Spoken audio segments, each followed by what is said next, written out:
এই বিদেশ প্রবাসী, আহা কি পরিমাণ মায়া লাগে। 12 ঘন্টা ডিউটি করে আবার আরো 6 ঘন্টা আরেক কোম্পানির স্যার কি করে 18 ঘন্টা, কেউ কেউ আর থাকে 6 ঘন্টা। এই 6 ঘন্টার মধ্যে বিশ্রাম কখন? নিজের জামাগুলা নিজে ধোয়, নিজের রান্নাটা নিজে করে।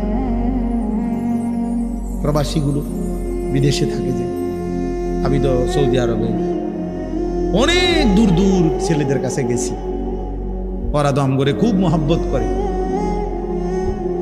তাইলে এই নিজের রান্না নিজের, কত ছেলে যে বিশ্বাস করো ভাইয়া কি পরিমাণ কান্দে, আল্লাহর কসম।